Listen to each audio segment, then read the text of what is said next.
paano nga ba nangyari na ang isang social media post, isang pangungusap lang, ay nauwi sa isang pambansang debate? Ngayon, tatalakayin natin kung saan ba talaga dapat ilagay ang linya sa pagitan ng layang pamamahayag at ng isang banta na may parusang kriminal. Ito yung eksaktong post na nasa gitna ng buong kontrobersya at direkta itong sinabi sa isang opisyal ng gobyerno. Mukha siyang simpleng pangungusap, no?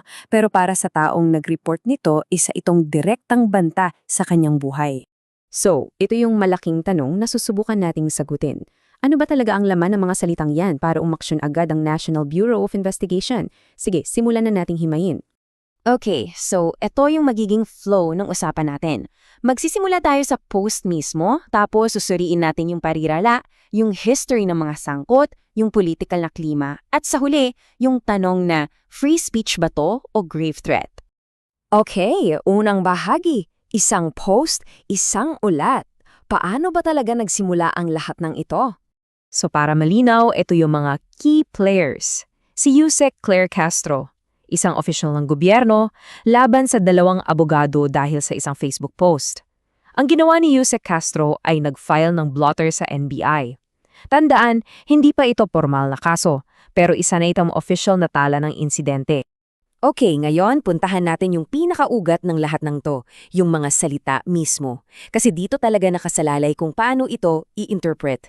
Biro lang ba ito o isang seryosong banta? So para magkaroon tayo ng konteksto, kailangan nating alamin yung orihinal na kasabihan. Yung atay lang ang walang latay, isa yung common expression sa Bisaya. Madalas itong biruan na parang sinasabi mo na kahit mukha kang malakas sa labas, sa loob, may pinagdadaanan ka. Na lahat tayo may dalang bigat sa buhay. At dito na nagbago ang lahat. Yung original na kasabihan, di ba? General observation lang. Pero yung post na para kay Castro, naging super specific. Appendix at coccyx. Bigla, naging personal. Direkta nang tumutukoy sa katawan niya. Ito yung pinaka-crucial na punto. Ayon sa pagsusuri, dahil sa pagtukoy sa appendix at coccyx, dalawang parte ng katawan na nasa loob at buto sa dulo ng spine, yung mensahe, hindi na yan tungkol sa lahat tayo may pinagdadaanan. Ang dating naraw ay, bububugin ka namin ng todo at ito lang yung mga parte ng katawan mo na makakaligtas. Mula sa isang kasabihan, naging isang detalyadong banta. Okay, lumipat naman tayo sa susunod na aspeto kasi, alam no, hindi ito tinitignan bilang isang isolated na pangyayari.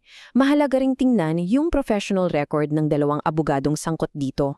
Makikita nyo dito sa timeline na may pattern. Hindi ito yung unang beses na napansin yung paggamit nila ng lengguwahe.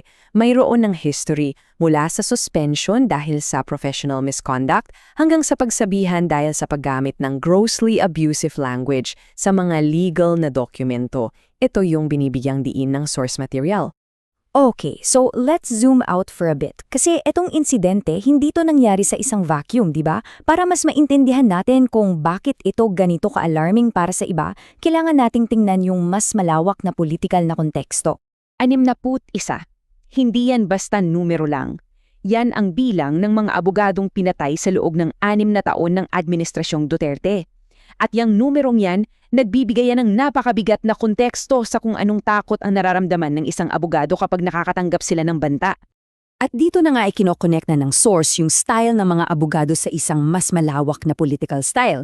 Nung na-dismiss yung kaso laban kay dating Pangulong Duterte dahil daw yung mga banta niya ay hindi seryoso, lumikha raw ito ng isang precedent. Ang argumento, kung ang pinakamataas na leader ng bansa ay pwedeng magsalita ng ganun nang walang pananagutan, parang nagbibigay ito ng green light sa iba na gawin din yon. At lahat ng ito, dinadala tayo sa pinakapuso ng usapan. Saan nga ba natin iguguhit yung linya? Kailan ba nagiging krimen ang mga salita? So, ayon sa batas natin, para masabing grave threat ang isang bagay, kailangan may 3 elemento. Una, dapat nagbabanta ito ng isang krimen. Pangalawa, dapat sinadya ito, hindi lang yung bigla ang nasabi sa galit. At pangatlo, kailangan magdulot ito ng tunay na takot sa biktima. Lahat yan kailangang mapatunayan. So ito yung dalawang magkasalungat na panig.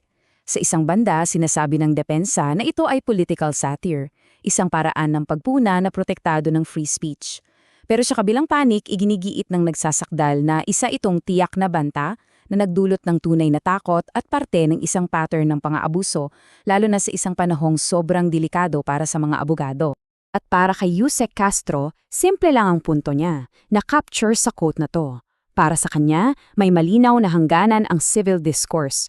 Pwede kang hindi sumang-ayon, pero hindi yon lisensya para magbanta sa buhay ng isang tao. At dito natin iiwan ang pagsusuring ito.